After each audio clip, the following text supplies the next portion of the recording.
So we reviewed the Nikon D70, but how do you use it?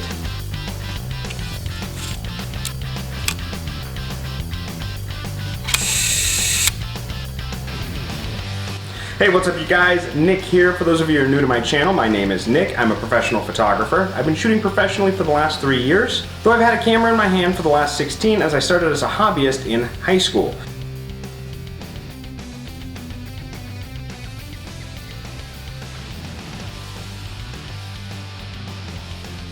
So last week, or it's been a couple weeks now, we reviewed the Nikon D70, and it was a lot of fun to go out and shoot with it again. It was a lot of fun to get out and actually play with it again, and since then I did another shoot with it. It was like a fall shoot, so we had all the pretty colors because it's fall time.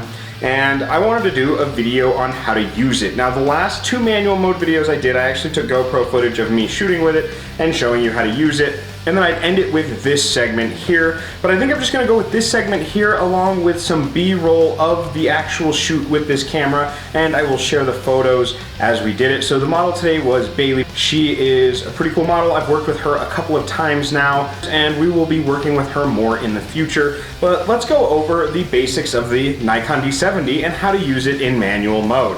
So the first thing we always discuss is turning it on and putting it in manual mode. So with this one, you have a switch right up front, just like the other 2 Nikons, and then the knob is actually on this side, whereas with the D5100 and the D5300, your knob to change to manual mode is up here, so we'll change it from auto to the M.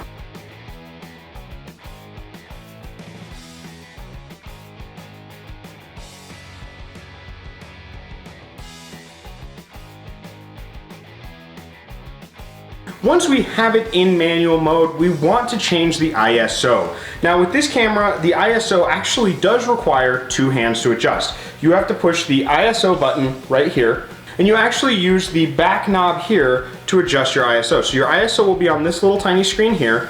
You hold the ISO button, you look at the tiny screen here, and you can adjust. Now remember, the D70 only has a range from 200 ISO to 1600 ISO, very limited on your ISO range. Once you have your ISO set for your shoot, this camera is actually, in my opinion, easier to adjust and use in the field while on a shoot than the D5100 or the D5300. And the reason for that is you actually have 2 separate knobs. You have a knob up here and you have a knob back here.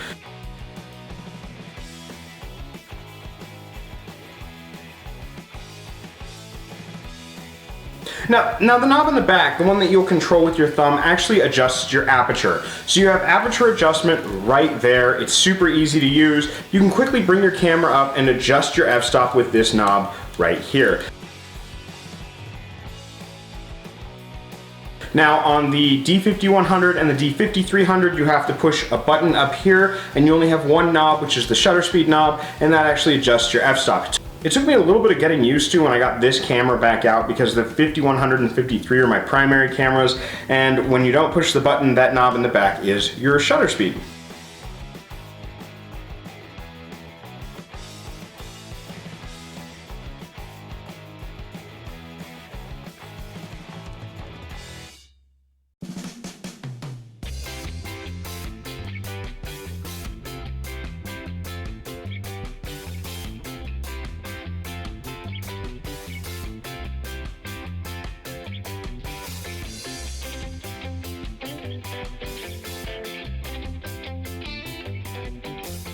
So once you get your f-stop adjusted, you need to adjust your shutter speed. And with the shutter speed adjustment, you actually have the knob in the front that you use with your index finger.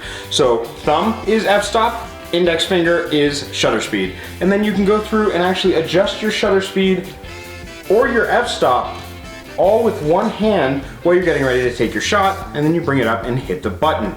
Some of the things to remember with the D70, and we kind of discussed this in the review, is you have a very tiny LCD monitor. You don't have a lot of room to check your work, to check your photos and see how they turned out. You can zoom in and make sure your color is okay, and do a basic check like that. So with this camera, let's actually discuss how to get into and change your white balance and to change the quality of your photo. So just above the ISO button, you have a menu button. When you hit the menu button, you can optimize your image, you can do your long exposure, noise reduction, or image quality. Image quality is the 3rd one down. So I'll actually hit image quality and we'll put it on RAW, like so.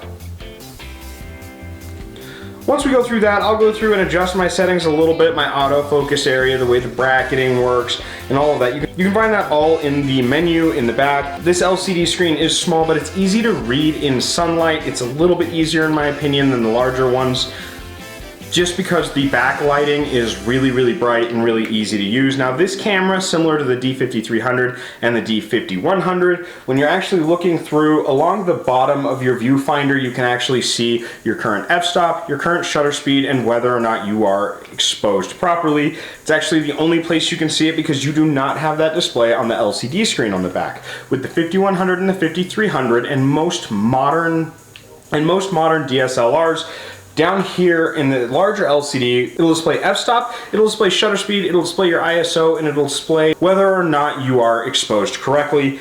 On this camera, up here, it'll show you your f-stop, up here, it'll show you your shutter speed, and it'll show you your ISO when you hit the ISO button, but there's no information on the back of the camera itself. All the information when I'm using this camera, I have to look through the viewfinder, and it shows me that I am currently at f9, 1/640th of a second, and I am underexposed by a lot because I have my lens cap on. Again, this is a bulkier, bigger camera. We discussed it a little bit before, but that is the slot for your memory card. It is a compact flash card, not an SD card, and you just slide your card in right down there.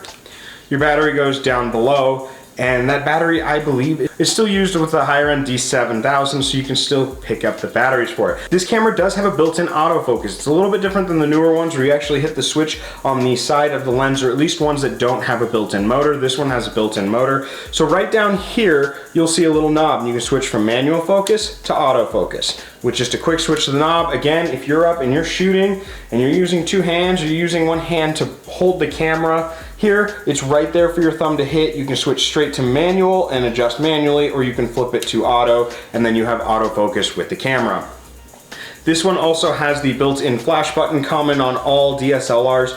This flash button here is right here, so you just hit that and it pops your little onboard flash on. We don't ever really shoot with those unless we're doing snow photography, which I will link up there, my video on snow photography, and it's because of the terrible, terrible harshness created by on-camera lights and speed lights. So there you guys have it. I didn't go into this much depth with the 5300 or the 5100 because since they are newer cameras, the weirder controls are more common, like where you put your SD card and where the little flash button is. This camera is much older and the controls are a lot different than some of the newer ones. Again, you have two separate knobs, one for shutter speed and one for f-stop.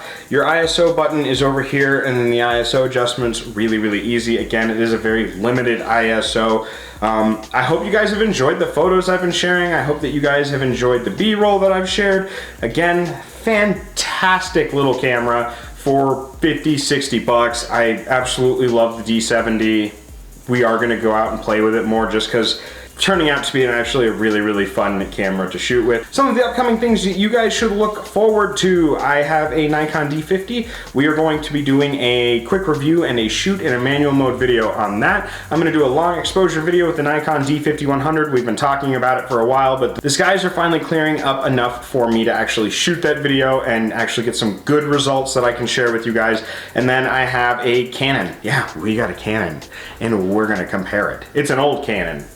A really old Canon, but we're totally gonna compare it. We're totally gonna go out, we're going to shoot with it. I've got some video of me already running around my backyard trying to figure out how to use it. It's absolutely hysterical. And then we're gonna compare that Canon to the D50 because they are the exact, well, not the exact, but they are very similar to the same release date, and we're gonna put them head to head with a kit lens. Also, I did get my hand on some kit lenses, so we're gonna go out and try to take some awesome portraits with kit lenses and see if it's possible. So make sure that you guys subscribe, because remember, at 500 subscribers, I'm giving away this jolly look Instamatic camera. It is my #2 one. I've shot with it a couple times to make sure it worked and did the repair we discussed in that video on it. but I'm gonna give this one away. I will send it out to someone random off of my social media at 500 subscribers, so make sure you guys go down below, check me out on Twitter, Instagram, Facebook, it doesn't matter. I will be pulling everyone's names from all of those for the raffle, and this will get shipped out as soon as I hit 500 subscribers. And if you want to support the channel and some of our bigger endeavors that I am planning, I have merch on Redbubble and Teespring. My cooler designs are on Redbubble because Redbubble's easier to use. The links for both of those will be down below. It's not just logo shirts, I promise. There's some really, really cool designs and prints on there, so all that money will be put back into the channel. I want to thank you guys again, so like, comment, and subscribe. Share the video if you enjoyed it, and I will catch you all on the flip side. Bye.